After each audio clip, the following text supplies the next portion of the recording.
Primero, muchísimas gracias porque es muy valiosa la reunión y que le hayan dedicado tiempo a eso. Yo particularmente quiero agradecerles a todos la presencia, muchas caras conocidas y amigos que se han hecho un sacrificio en sus tiempos para estar acá. Cuando hicimos el documento, precisamente lo que quisimos es evitar los conflictos. Porque precisamente por meternos en los conflictos nunca logramos trascender y avanzar. Entonces lo que buscamos acá es identificar cosas, ahí es en el único punto que me ofrezco para colaborar y ayudar a identificar. Yo creo que hay acciones muy claramente enumeradas acá. El evaluar económicamente la actividad marítima es un desafío que lo deberíamos hacer ya. No entiendo cómo no lo ha hecho nadie en el sector privado todavía. Es un buenísimo desafío que tendríamos por delante.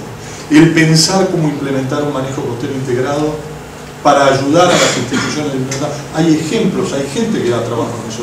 No es que estamos en un terreno totalmente infértil. Hay actividad, pero tratar de avanzar en eso. Por eso un poco el objetivo de esta propuesta, y reitero como palabra para que ustedes les queden, era ponernos en marcha en lo que no tenga conflicto, porque para discutir vamos a seguir discutiendo. Si entramos en la soberanía vamos a tener, si entramos a tocar los temas institucionales, esto me toca a mí, esto te toca a vos, esto es de aquel, esto es del otro, ahí nos vamos a quedar estancados. Entonces, como siempre nos hemos quedado estancados en eso, tratemos de trabajar en lo que no nos vamos a estancar. Y ese fue el objetivo de esta propuesta. Acá, si ustedes quieren, y es un buen comentario, podemos instrumentar las acciones que desprenden esto, que son concretas, y que son muchas más de las que podemos atajar. Sí, me permitís un minuto, Javier. Yo coincido contigo en que el documento debe separar muy bien lo que por competencias le corresponde al Ejecutivo, que está sujeto a una variación política en un sistema democrático, y aquellos elementos que filosóficamente son de largo plazo y pueden constituir un acuerdo entre las fuerzas políticas de largo plazo. Y la apreciación, por ejemplo, sobre el escenario internacional, todavía en la Argentina depende mucho del Ejecutivo de turno. No tenemos una estructura de Estado como otras democracias avanzadas, donde la clase política tiene un cierto consenso sobre el diagnóstico del mundo. Lo que sucede en el mundo todavía está sujeto a una cierta polémica política en la Argentina, lo mismo que una serie de cuestiones vinculadas a lo estratégico. Es por eso que pensamos que el documento en realidad debiera ir evolucionando sobre la base de acuerdos sobre las cuestiones más generales primero y hacia las cuestiones de detalle después. Entonces, en cierta manera las pautas constituyen un documento casi filosófico, ¿no? Es en esa filosofía de aproximación a los problemas oceánicos que tenemos que ponernos de acuerdo al comienzo, porque si empezamos por el conflicto de Malvinas no llegamos a ningún acuerdo.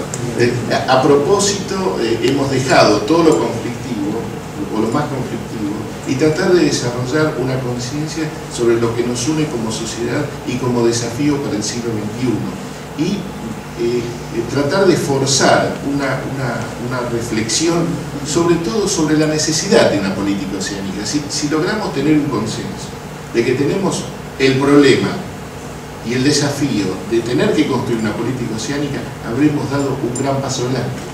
Y este es el sentido de la Academia, del documento de la Academia Andina. Dar un aldabonazo que despierte la perspectiva y después poder provocar esa reflexión y ese debate en los distintos ámbitos sobre las grandes cuestiones que nos unen, porque en todos los países se han logrado armonizar un conjunto de intereses distintos en ciertos principios. Si nos ponemos de acuerdo en esos grandes principios, ya habremos dado un gran paso adelante.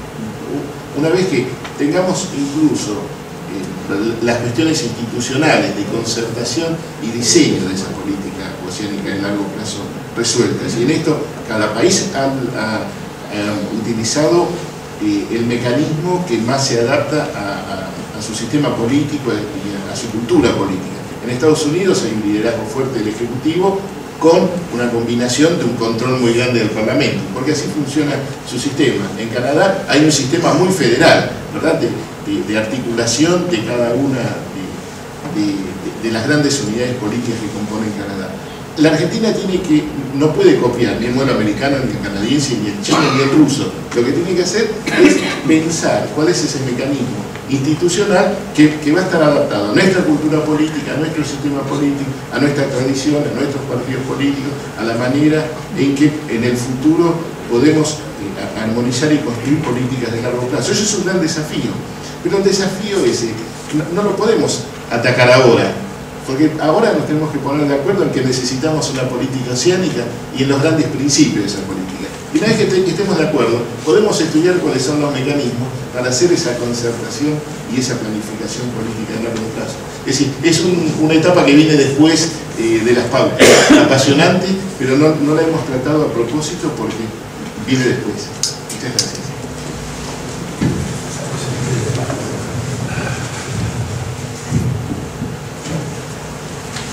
Gracias. Yo quería agradecer no solamente al CARI, sino a la Academia del Mar por la invitación y la oportunidad de reunirme con amigos a tratar estos temas que fundamentalmente para la Armada son trascendentes.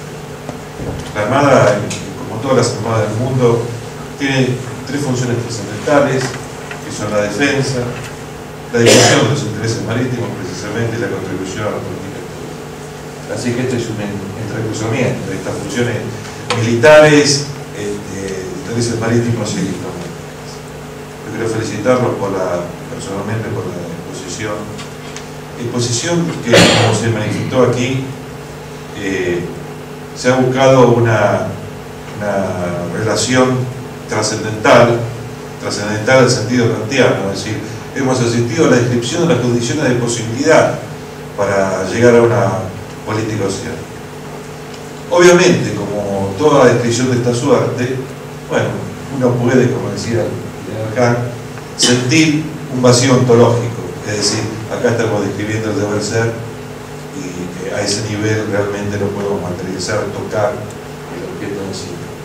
Así que yo estoy seguro que la Academia del Mar no se va a quedar con el no húmedo, sino que va a llegar a palpar la cosa en sí. Y dentro de esa cosa en sí yo quisiera destacar y solicitar a la Academia del Mar particularmente una actividad esta que en general se está demandando.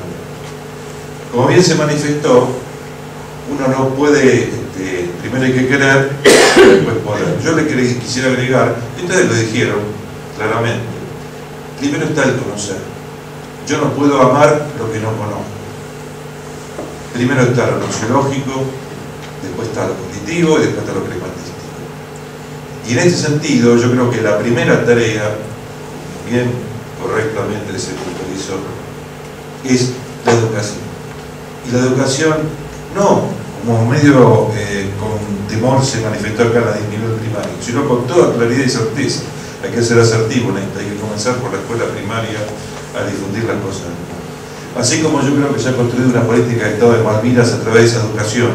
Cuando nosotros como niños se nos contó que eran las Malvinas, izábamos el pabellón y reivindicábamos nuestra soberanía, de la misma forma creo que debemos comenzar con nuestra escuela primaria por estas cosas del mar, para ver en el futuro la realidad de estas cosas.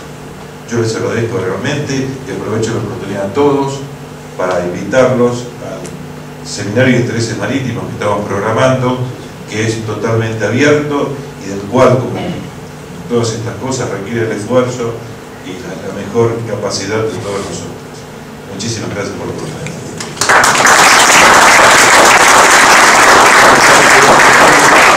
Como presidente de la Academia del Mar, quiero agradecer la oportunidad que nos ha dado el CARI de expresarnos en estas pautas. Así que pido una pausa para el CARI.